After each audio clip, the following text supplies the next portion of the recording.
Is this house a good price compared to others in the area? Are prices going up or down? If I don't make an offer right this very moment, will I miss my chance? These are just some of the questions a home buyer might ask. And these are the sorts of questions an agent who is a Realtor can help answer. Because Realtors have the expertise, data, and access to specialty training to help you navigate the process of buying a home. They provide support, guidance, and have your back every step of the way. That's what Realtors do, because that's who we are. Realtors are members of the National Association of Realtors.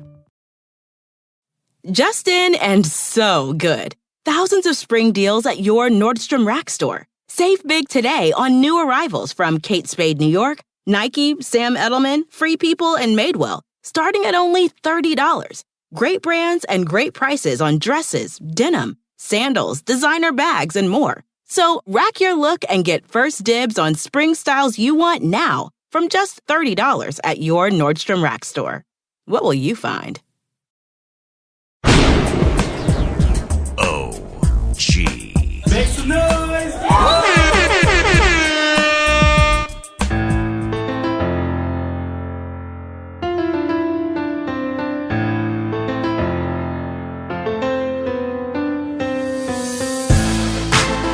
My next guest has worked with producers such as Premier, High Tech, Statik Selekt, Pete Rock, The Alchemist, and more. He's released 10 albums, about to release his 11th, Ordering Chaos. He's Reks, and I want to welcome him back to Library to Mine. Thanks for being here, man. Thanks for having me, man. This is great. I mean, finally in person. Last time we were on the phone. Exactly. Now it's in person. So let's start from the beginning. I didn't realize, I know you're from Lawrence, Massachusetts, but you started off as a b-boy. But now you're an MC.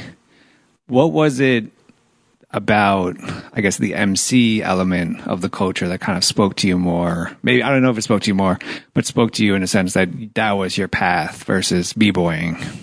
I think my calling was that aspect all along. I just didn't get drawn to it immediately. The dance aspect was more me following my older cousins. Right. They were b-boys, so I wanted to be a b-boy in turn. I love the art and the artistry of hip hop in general, but the music was always calling me. So lyrically, I feel the passion of the vocal aspect of the music, and it be so topical. So that was important. In 2001, obviously debut album. What was your purpose, I guess, your mission with that album, but also with hip hop and hip hop culture, and also rap music? I was rather inexperienced during Along Came the Chosen in how to even format songs, how to do a lot of aspects of what it was. So I was really just trying to make my mark as a respected artist. I wanted to be able to prove that I belonged with that album, prove that, like, you know, I was here to stay. So Along Came the Chosen was just like a very bold titled song album to basically be my entrance into the game. How do you think what you've kind of, 2000, what you've set off trying to do, how do you think, or has that actually at all changed, knowing now the business side of the game, or, like any politics that you might have run into trying to get an album produced or together?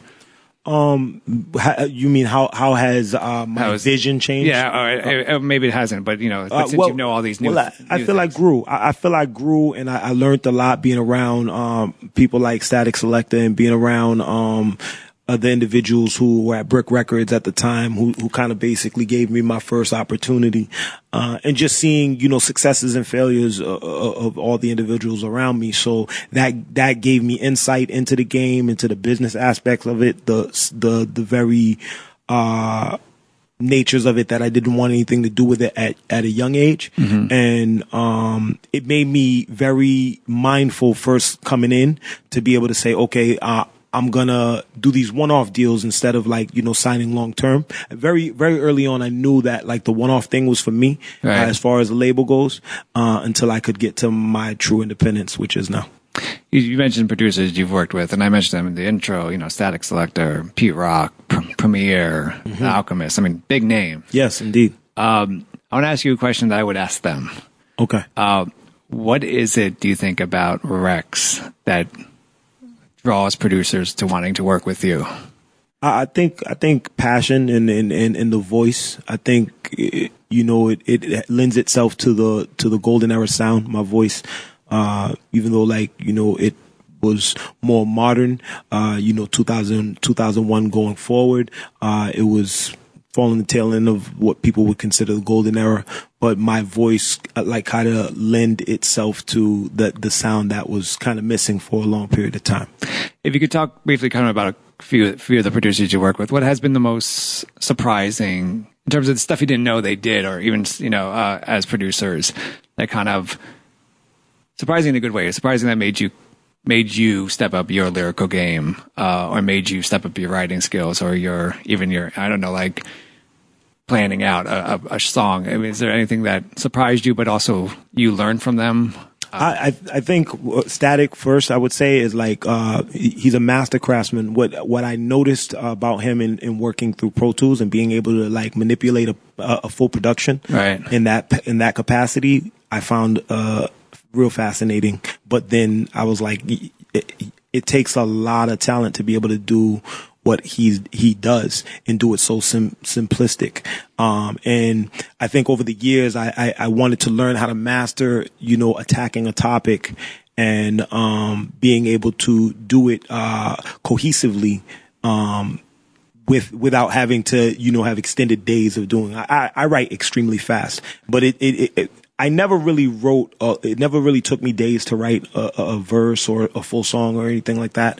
But over the years, it's become pretty easy to pen a 16 and to flow with the different joints that I've done. So, are you writing based on the beat, or are you have already something planned out and then they fit the beat around? When I first started off, I didn't have access to production like that. So I had production, I had the Soul Searchers who lent me their sound bed for the first few couple of albums. But I didn't have the access to production on a consistent basis, and I was not internet savvy. I wasn't able to go on my email and just go through a plethora of WeTransfers or Dropboxes, right? So I didn't have the same kind of understanding as far as the production goes. But over the periods passing, more accessibility to beats, changed a lot of that. Snow Goons, you've worked a bunch with them. Yes. For people that don't know, they're a German-based production group. Mm-hmm. How did that collaboration happen? But also, how did you know that it would work? How did you know that their beats would fit your style, and vice versa? Just honestly, they sent me a record that they wanted me to I think do 8 bars on. I can't remember the title of the record. It was 400 MCs on it. It was a while ago, before Snow Goons was really really getting into the prime of their musical capabilities and working with so many cats from Onyx and MOP and all that. But they approached me about jumping on this record, and the record was super dope. It featured cats like Esoteric and Fredro Starr from Onyx, and it was just a great opportunity. So I think I was still in Florida, and I was just getting hip to coming back into the game a bit. Oh, okay. So they sent me the record, laced that. This was them early on, again, like I said, and it was a perfect marriage. The voice sounded well over their production. I think it's as simple as that. That's what hip hop should go back to, its simplistic roots. There's a track you do with bars, with terminology and signature and MBS. MBS. Absolutely. You see that video, which I watched thousands of times, and you're like, this is just lyrical monster after lyrical monster after lyrical monster. Yeah. What was the collab? I mean, is this an example of was there any was it a friendly competition in terms of writing? Did someone hear? I mean, did someone hear something and then oh shit, I got to rewrite something because they heard, I've never ever rewritten a verse because somebody else, did what they did, and I love and respect all those that were on the record. I don't know what they may have been doing. Right. You know, because of Reks or because of Sick or whoever it may be. Right. But, from my standpoint, I'm never competing with artists I'm on a record with. I want to make something cohesive and a great sounding, finished, polished product. But I compete with myself. You know what I'm saying? I always want to, that might sound cliche, but it's real. You know, I really do want to master, bettering myself. And so that occurs consistently. With that record, it was just a great opportunity to like flex muscles. Right. Yeah. Before we talk about the new album, Order and Chaos, I just want to, something you said about competing with yourself. Do you have a sounding board, or like, you know, maybe your girl, you kind of throw lyrics at, or is it you that you've gotten to this point where you know, all right, this is the best I'm going to do for this particular lyric, or this is the perfectly how I want to word it and everything like that? How does that work in terms of like, how do you know a lyric is final? For me, I'm my biggest critic. Like, I'm going to make sure that, like, you know, anything that I put out, I'm completely confident about it, and I'm happy with the final product. So I do not, like, you know, bounce ideas off of too many people. My fiance, yes, we at times, like, she used to be a rapper. She's a poet at the moment. Nice. Janilda Garcia, and she is on that short list of individuals I trust, who I would be able to say, okay, listen to this and see what they're thinking. And quite honestly, my oldest son, he's just turned 15. I took him to the J. Cole concert recently, and he's like, I'm going to take up rapping as a hobby. Like, he's in the programming. He's in the programming, and nice. Like, he's super, like, with his schooling and everything, super smart kid, as is my youngest Josiah, 2 kings. The oldest, he's like, now he's into the rhyming thing. So, nice. Like, I think he's a good sounding board, and my youngest is a good sounding board. He lets me know when a hook is catchy. You know what I mean? So if it's catchy, like the youngster, JoJo, we call him, JoJo let me know if it's catchy. That's awesome. Turning to the new album, Order and Chaos. For you, what's the purpose of this album, but also how does it kind of represent where you are now in your career? So Order and Chaos was over a period of time, you know, Short Fyuz was a producer on a list of, like, those who hadn't really, you know, gotten their name fully out there, that I always wanted to work with. Nice. Like completely on a project when the time was right. And he felt the same way. And for those who don't know Short Fyuz has done extensive work with Terminology, Goya, Mass Goya. He has an album now. It's called Lost Soul, which features Sean Price, rest in peace, Styles P, myself, Terminology, Chris Rivers, a plethora of just dope lyrical MCs, right? With this album, what we wanted to do, both coming out of Lawrence, Massachusetts, we wanted to kind of highlight what it is like to come from the city specifically, and show the connection to, the Latin drive into the city, what drove you know, Puerto Ricans and Dominicans specifically into this small little area from Massachusetts, like just in the middle of nowhere, basically, almost on the cusp of like New Hampshire. And the same thing with during the Black migration, how my family ended up from South Carolina up north into Lawrence, Massachusetts, and how we kind of, like, you know, found that kind of bond through music. And you know, the history prior to us, Lawrence is already an immigrant town, impoverished, was never really supposed to be a location for people who would inhabit the area. It was a working place. So we just, you know, it's an influx of all that ideas culminating in the chaotic order and chaos. That's dope. That's real cool. The first track, Plans, Bread and Roses. Yeah. You know, it's with you, obviously, and Short Fyuz. The video, if you go to the video, your page on YouTube, you write, quote, "The greatest unknown MC, Reks." And that kind of stood out to me. Yeah. How do you think kind of that title, The Greatest Unknown, has helped you in your career and has maybe hurt you in your career? Okay. Well, that's a great question. For me, I feel legacy is very important. So I feel my legacy will be solidified. I truly believe that, like, I've left a quality and an impactful resume that for periods beyond my time, like will stand test of time, and I'm proud of that, and I hold dear to that. I feel like my kids will have something in my words to pass on to theirs and theirs beyond to know what we represent. So that's important to me. Being the greatest unknown, my coming into the game was filled with ideas of I needed to be Jay-Z level or Biggie level or like certain levels because of lyrical capabilities, feeling I wasn't getting enough shine coming from somewhere so small. Right. That all about me mentality. And that was how I was when I was inexperienced and not really truly understanding what building a true legacy is about.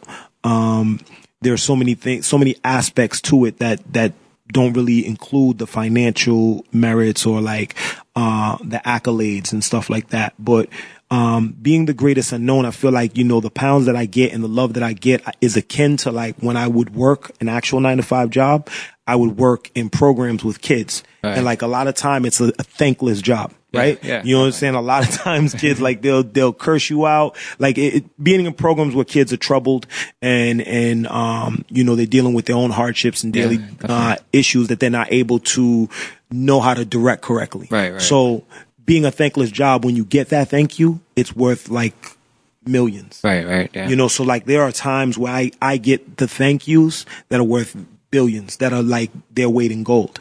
You feel me? So like, being the greatest unknown, I think has helped me in that way to kind of see the world better and to leave a better legacy for my children. As far as like hurting me, I don't really see it that way. I don't really truly believe that exists. The same track, it leads off the album. It kind of really lays out, and you talked about this in the first kind of the mission of the album, but it lays out your journey through your life, and we kind of learn more about you. Why have this kind of be the lead track, the table setter of the album? The return, it was the return of my music after a break. And the thing was, it wasn't a big break. It was like a couple of years. But if anyone follows my career, I was doing an album a year type of situation since Gray Hairs. Right. Like every single year I was dropping something, which isn't the norm. Unless your terminology, who drops like 40 a year, right? Or the new age cats who are kind of doing it, like who are beating us and besting us at doing it weekly. Right. You know what I'm saying? They're like, they've brought in a whole nother wave. But for people around that was like, not the norm. So a couple years I wanted to come into Plans and Bread and Roses, and I wanted to reintroduce Reks a little bit with not really a need to, but for those who weren't really that hip, I wanted to re-give people an image of where I'd been and where I was thinking, especially in relation to where we come from.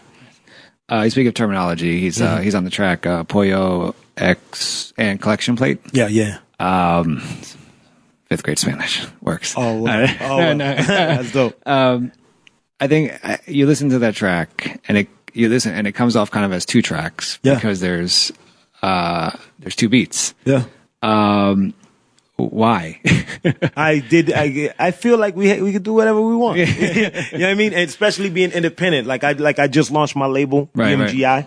So, that was a long time in the making. But with my partner, Lucky Dice, we came out with this new label, Bullies Music Group Incorporated. We got so much in store, and we're just able to do whatever we want. Why not? I wanted to do something different on the intro. It's Plans / Bread and Roses. Right. We have another record, like you said, Pollo / Collection Plate.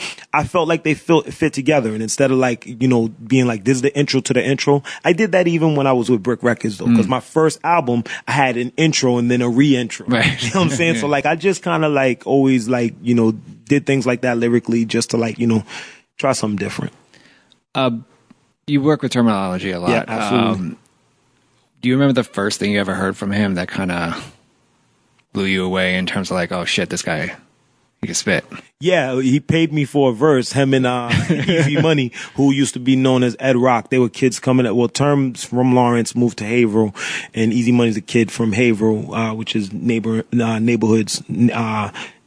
Back-to-back towns in Massachusetts. And the two of them really like were lyrically exceptional very young. Term, I got about 5 years on Term, and from the moment I heard his bars, I was like, this kid's going to be a problem. And he came from my neighborhood, and maybe then we were competitive, and a lot of people were competitive in our neighborhood because we had so many dope MCs coming out from where we've come from Crumb Snatcher, Scientific, I mentioned Esoteric, Acrobatic, Mr. Liff, Edo G, all these different great people coming out of our neighborhood. The competition was high. I knew this kid was going to be a problem. And I was like, yeah, you know what I'm saying? Super dope. The last track on the album is Celebrate. You spit, I wish Obama did more for us. Two questions here. What did you want him to do more of? And then two, if someone said you're a political rapper, would you shy away from that? Or how would you embrace that title? Or not? I'm absolutely politically aware, and so calling me a political rapper doesn't offend me at all in any regard. Obama did a lot that Obama didn't do a lot that he should have. In terms of the difficulties that were going on in our communities at the period in time, I'm not saying I'm super critical, but I felt like the need for calming feelings was great on the Obama family's half, and that's going to last for a very long time. However, there are periods, there are pieces of our people that require healing, and that require direct attention that were left untouched and untapped into. And I do feel like being the voice of our people, and when I say our people, I don't mean Africans displaced. I mean our people, just people in general in the United States of America, right? You're the representation of who we are.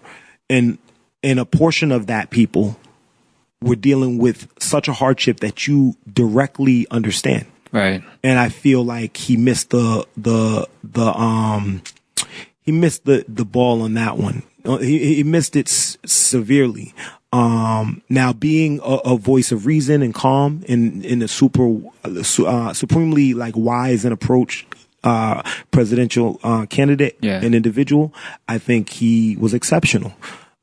So I don't want people to get the idea misconstrued. Like how I view Obama is not extremely one way, and it's not linear. It's not one line, but there are various layers that we need to unpeel of the onion, right? So he made promises, just as other presidents made promises. I look at all presidents I throw them all in the same basket, and I say they're all going to say this, and they're not going to do the majority of what they say they're going to do. So Guantanamo Bay was a big issue in my mind, especially the way he spoke as a candidate versus what he became and did as a president. His approach to Wall Street as a candidate versus a president. It was very difficult for me. Like I'm tapped in terms of and more tapped in now to Wall Street and what's the deal with the Federal Reserve and lobbyists and things like that nature more now than I was then. But I'm always consistently learning and reevaluating things that I thought then and the way I've grown. And I just feel Obama, he missed it on several areas. The war too. I mean, the war, absolutely. 6 of them under. Yeah, the war, absolutely. And this is my next question. This is solely from kind of an artistic standpoint. And what's better for you in terms of inspiration, or just in terms of being able to write an Obama presidency or a Trump presidency? That's a great and interesting question. For me, I don't think either, stand out one way or the not one way or the other. Stand out more. Obviously, they are polar opposites, and so they're the way I would address kind of the same topics would be the same for me. But in dealing with each individual is completely different. They both offer immense opportunities. I think Trump would be easier, but a cheat sheet, right. In terms of a lot of like his flaws. Yeah. But like, I guess I would say I'd prefer to talk in terms of the Obama presidency, because those are the things that people miss. The issues that are very important to our people as a whole, that we tend to like kind of like gloss over or miss, and I would prefer that one. So here's my last question. Okay. I asked this to DMC and from DMC and Yo-Yo. Is there a verse maybe that you're currently working on, or that you're just the most proud of? Like kind of like the holy shit, I can't believe I wrote that verse. That you could spit for us and kind of talk about quickly why this is the verse that kind of like. So I'm gonna go from my phone and this is new age a little bit, but there is a verse that I would like to spit, and it's on a Knots beat. I'm a big fan of Knots as a producer. He's like, and this is from an album that's coming. It's an album, and I'm gonna give you the title, and I'm gonna give you the exclusive on what this is. The new album is called Things. It's a new album that I'm dropping. Not even this next album, but the album after that I'm working on. So you're like 2 albums ahead. Yeah, I am, and it's called Things, and Things stands for the hunger inside never gets simple. All right. So this is a verse off a Knots beat, and it's actually kind of like an intro. So the hunger inside never gets satisfied. Right. And so here we go. Right. It goes, periodically idiotic, this odyssey, call it dichotomy of the warrior and God in me. Part of me gotta be Shaka Zulu. This prophecy, a prophet introducing me properly require the keys. I believe I'm honestly an anomaly, rocking these monster strings orchestrated by knots. The greatest aviators of your playlist, surround sound, adventures of the capers of the plane, trains, automobile, ships that sail us across 7 seas. Lesson these diaspora tethers, please. He mastered the expertise, still after the extra cheese. Skill levels, the mezzanine, your balcony never seen. This Valkyrie tell the team, Operation Fire at the Fuhrer, the author who called the order. I'm sort of synonymous with the simpleton's mental slaughter. Sniper that saw you in the scope, traumatic disorder of people positioned poorly. Peasants, peons, and porters, reminiscing the yesteryear, but my thinking is forward. I was born with this addiction of ripping the mic to chorus. I saw this as my escape from abysses, bottoms, and borders. Deep waters, when we drew strings, always the shortest was mine. Over time, the inner pain wasn't pacified. The hunger inside never gets satisfied. Every verse you do, I just get floored and so impressed. I appreciate it, man. Thank you so much. So of course, what's the album drops September 11th. Order and Chaos, Short Fyuz, Reks. We're on tour. We go to Shade 45. We're doing Cuba. We go to Europe. Come back, and we're doing the States. We're in New York, Rochester, Harrisburg, Pennsylvania, New Jersey, Vermont. Basically all of the East Coast. We're going to be hitting the East Coast, and then we're going back to Europe again. So real proud of this album. It's the first dropping on my official label, BMGI, Bullies Music Group Incorporated. We're happy about it. And of course, we got to do it. Got to give it the socials. Oh, absolutely. So follow me pretty much on everything. I've improved a little bit. So most of the handles are ReksHipHop.com. When you go to Twitter, it changes up. It's The Real Reks. And then, so / The Real Reks. Also, on YouTube / The Real Reks. Everything else, SoundCloud, Spotify, which I have my love-hate relationship with. And all these other ones are, ReksHipHop.com. But now we have the website dropping that we built from scratch, BulliesMusic.com, where you can, purchase Bully gear, do booking, purchase tickets, everything that needs to do that has to relate to BMGI. So BulliesMusic.com. New album, Order and Chaos, Reks. Once again, it's been an honor again to talk to you on the Library of Monaco. Thank you so much, man. Salute, and thank you, Tim.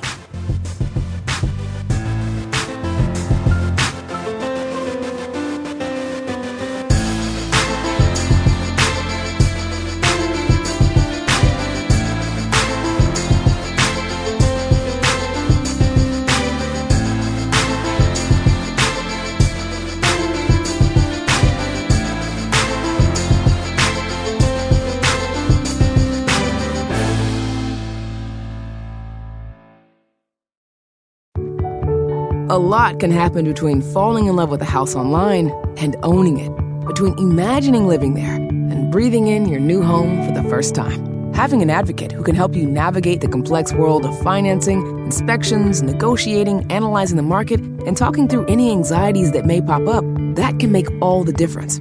That's what the expertise of a Realtor can do for you. Realtors are members of the National Association of Realtors and bound by a code of ethics, because that's who we are. Price drop? Time to shop. Get to a Nordstrom Rack store today for first dibs on new markdowns. Now score even more, up to 70% off brands everyone loves at Nordstrom Rack. Denim, dresses, sneakers, tops, and more. Plus, get genius deals on jackets, sweaters, and boots for the whole family. Shop your Nordstrom Rack store today and save up to 70% with new markdowns. But hurry, deals this great won't last.